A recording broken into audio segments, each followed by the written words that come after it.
La guérison des mémoires, c'est reconnaître que la plupart d'entre nous avons des blessures profondes en nous et qu'il y a une manière de pouvoir se libérer, non pas du passé, les souvenirs, ils sont là, mais de pouvoir nous débarrasser des effets toxiques des souvenirs douloureux.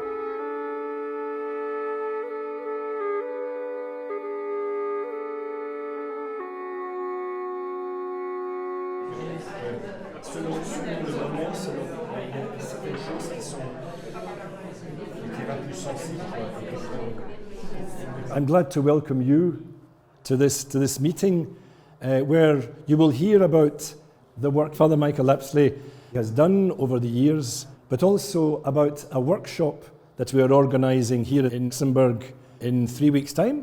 J'avais rencontré Michael Lapsley, le fondateur de l'Institut pour la guérison des mémoires, en 1998.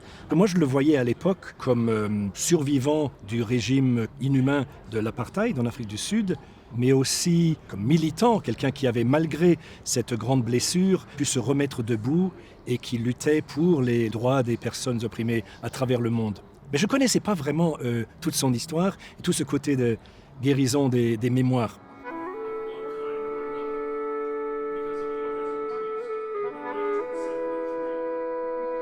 This workshop is a journey.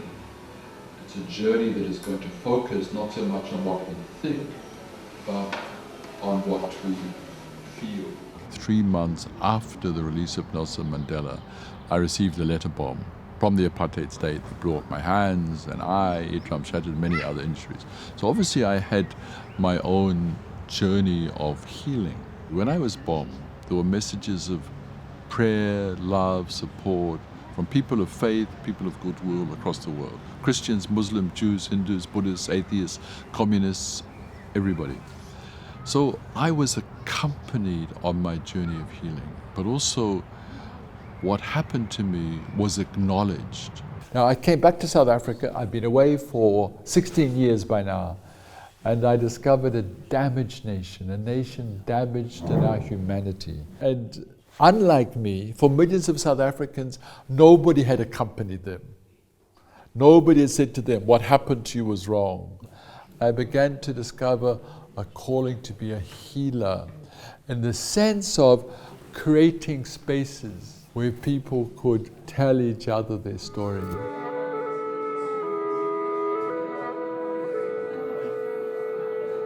J'ai toujours été impressionnée par son courage.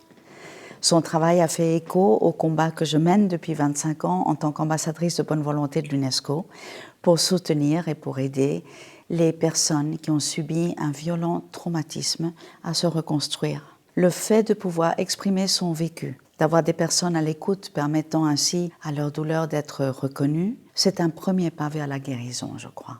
Et c'est en cela que Healing of Memories a toute son importance à mes yeux et que je veux participer et aider, car cette reconnaissance de la douleur, quand elle est collective, donne la force de changer les choses.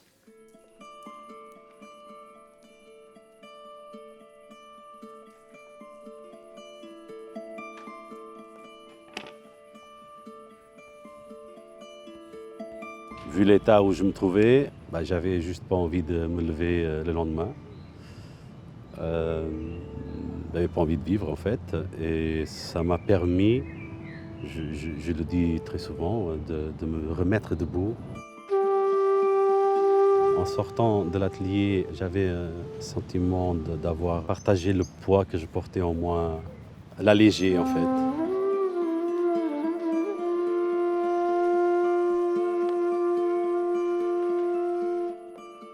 L'atelier, ça a été une expérience bouleversante dans ma vie et très particulière parce que j'ai pu trouver un endroit en fait où pouvoir mettre des mots sur mes sentiments déjà pour commencer et d'avoir un endroit où j'avais des gens qui m'écoutaient et où j'ai pu en parler sans être jugée.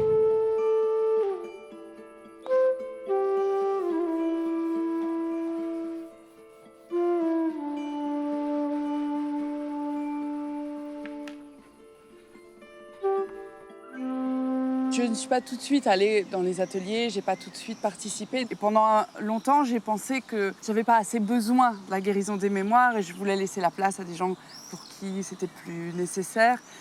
La première chose que j'ai découverte qui était vraiment importante pour moi, c'est de me rendre compte qu'il n'y a pas d'échelle dans la souffrance et il n'y a pas de petite souffrance, il n'y a pas de souffrance mineure. Et que quand on souffre, c'est pas grave de se dire ma souffrance pour le moment, ça prend toute la place. على طريقة عمل لحتى الواحد يكتشف أول شيء حاله أو جزء من حاله قبل ما يبلش كمان يكتشف الآخرين اللي حواليه يقدر يبلش هو يساعد حاله على الانتقال لمرحلة جديدة من الحياة الشفاء من بعض الذكريات اللي كان حاملها جاية من الماضي لحتى يقدر هو كمان يمكن لاحقاً يساعد الناس الآخرين إنه يمشوا على نفس الطريق ونفس الخطوة.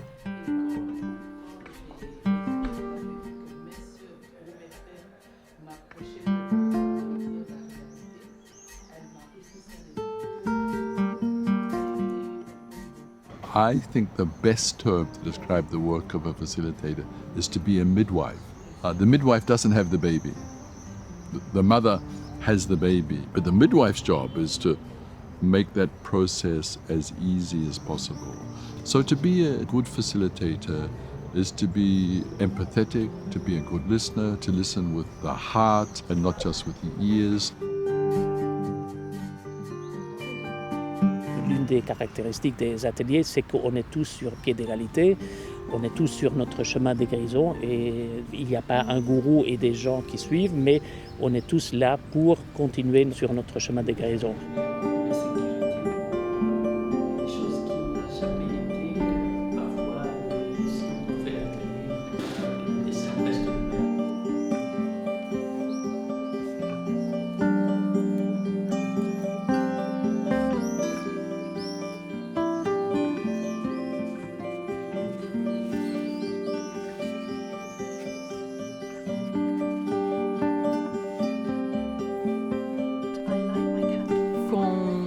Des gens, quand on parle un tout petit peu avec eux, on se rend compte que les casseroles que chacun traîne peuvent faire un bruit assourdissant et empêcher en fait de choisir le côté lumineux de la vie.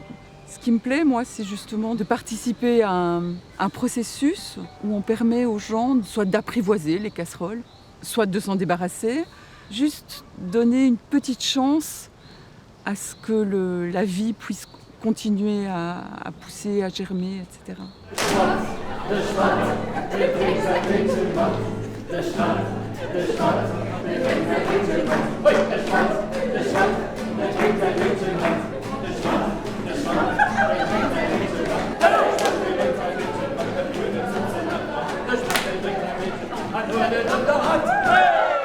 À la fin de la journée principale de l'atelier, c'est-à-dire la journée où se passent les récits de vie en petits groupes, a lieu ce qu'on appelle la soirée festive. Alors cela peut paraître bizarre. Comment est-ce qu'on fait la fête après cet exercice épuisant? Mais en fait, ce temps de détente, c'est souvent un moment de soulagement pour beaucoup de participants. Et cela est aussi un moment où se manifestent des amitiés, des complicités entre des personnes après s'être fait confiance.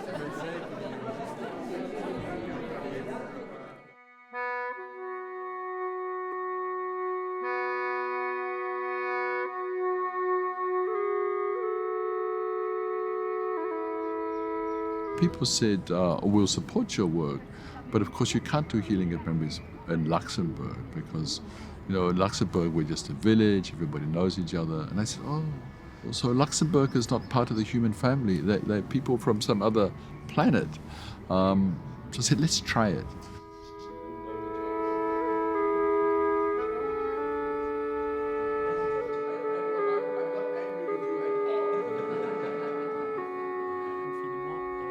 Vielleicht sind wir zu Lützeburg in dem Sinne mehr behütet, dass man seit 45 keinen Krieg mehr hatten. Mit Lützeburg hat ein Problem, wir haben viel latenten Rassismus, wir haben Armut, die Menschen, die ausgeschlossen sind, wenn es Gründe die es nicht weiß.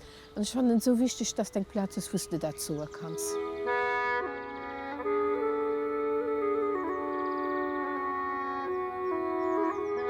Je pense qu'il n'y a pas d'endroit sur Terre où l'humanité n'a pas besoin d'être guérie. Et donc c'est important aussi d'aller dire aux gens, on est tous blessés, même si on vit bien, et on a tous le droit de le dire.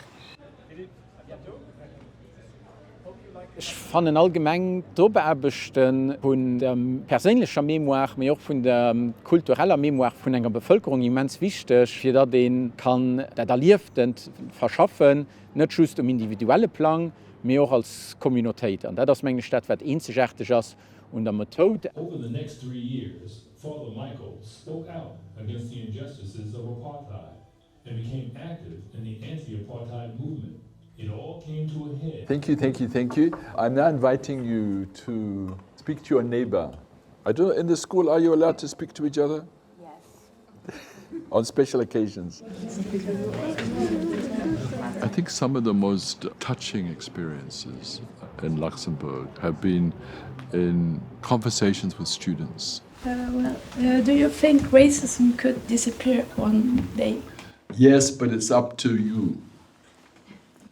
I say you because I'm an older generation. I think it can be defeated, but not by prime ministers and presidents and kings and queens. It's defeated where young people find each other as people.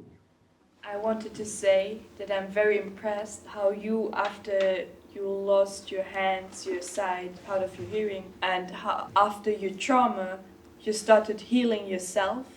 And throughout healing yourself, you started healing others, and I'm very impressed by that. Grâce à ces rencontres, en général, les élèves sont très motivés pour s'engager, pour tout ce qui est droits de l'homme, racisme, tolérance. Je pense que pour les élèves, c'est très important de rencontrer concrètement des gens qui luttent dans ce domaine. On a tendance à se dire, les jeunes aujourd'hui, il n'y a plus que leur portable qui compte, et de se dire, non mais quand on pose le portable, ils sont toujours là, ils ont les mêmes colères qu'on a pu avoir et qui sont les colères saines de l'humanité. Donc ça redonne de l'espoir aussi, ça fait du bien. Ouais.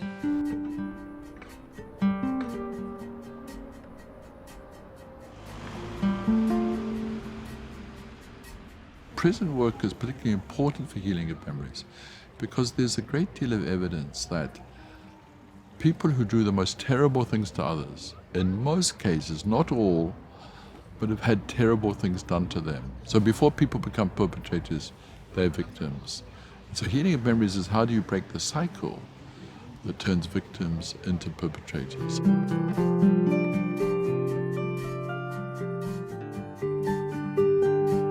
Il faut imaginer la prison comme un contexte où c'est très très compliqué de se relationner à l'autre, parce que cela souvent implique beaucoup de problèmes, dans le sens où si on se montre faible devant notre homme en tant qu'homme, c'est très compliqué, parce qu'après il y a toujours un peu les lois du couloir, du bloc, où se montrer fragile, c'est très très difficile. Et la plupart du temps, déjà je pense l'homme en société a du mal à être fragile, mais alors en prison c'est encore plus. Quand j'ai commencé à parler du dessin, de ce que c'était, de ce que j'avais dessiné, ce que je ressentais à ce moment-là, je me sentais tellement bien avec les gens et je voyais qu'il y avait de la compassion autour de moi et ça sortait, je parlais, ça me faisait mal, j'avais des émotions sur le moment, mais voilà, ça sortait tout seul. Et même moi, je me disais, comment tu as pu enfuir tout ça depuis tant d'années alors qu'aujourd'hui, regarde, tu es en train de... Voilà, t'es en train d'exprimer les choses qui t'ont fait le plus mal. I think the fact that it's maybe not seen as a therapy makes it, for a lot of people, maybe something that's much more just acceptable to them. I think that there's still a huge amount of stigma associated with mental illness, and that this kind of workshop is just a different approach that works very well for some people.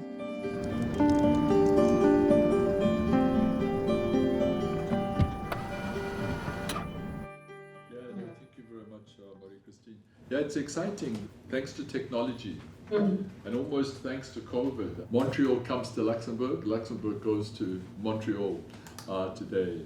Et nous constituons un peu au Luxembourg un pôle, disons, pour la promotion de ce travail dans d'autres pays. Mais nous sommes aussi en lien avec beaucoup d'autres pays à travers le réseau international. And the other question which has come up is, what do you need to do to equip yourselves to say, you are now going to be training other facilitators. Yes, well, Et puis récemment, nous avons aussi contribué à la mise en place d'un projet de formation de facilitateurs de guérison des mémoires dans plusieurs pays africains francophones. C'était à la suite de voyages auprès de partenaires en Afrique de l'Ouest que nous avons très vite compris qu'il y avait une demande énorme, non seulement pour qu'il y ait lieu de tels ateliers dans ces pays africains, mais aussi pour que des personnes puissent se former et que des groupes se mettent en place. Da haben wir natürlich die Idee interessant von, dass die Finanzierung von diesen Workshops möchte, für das die Leute können mit anderen ONGs zusammen die ganze Idee vom Healing of Memories für uns zu bringen. Und da haben wir gesagt, okay, wir gucken das am Minister für die Kooperation zu finanzieren auf die nächsten 5 Jahre. So good to see you. After a long time. It had 5-6 years at least. Very long. Yes, such a pleasure.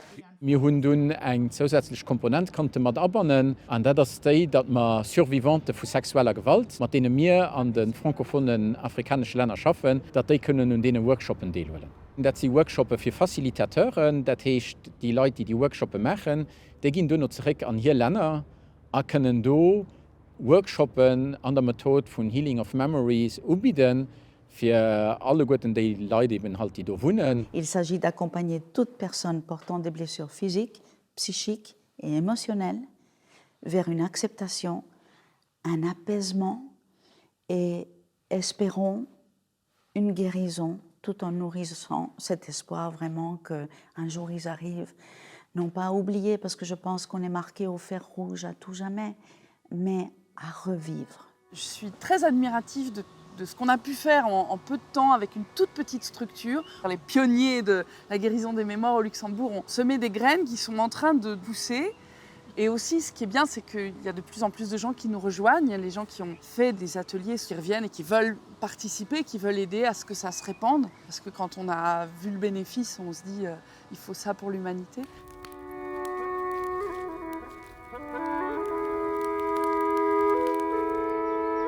Je crois qu'on a encore beaucoup de travail à faire pour entrer en contact avec des personnes et des communautés qui recherchent cette guérison. C'est une des grandes leçons de ce travail de guérison de mémoire, qu'au fond, cette démarche, elle parle à tout le monde, elle est universelle. On va déposer nos petits papiers dans le feu avec quelque chose qu'on veut laisser derrière nous.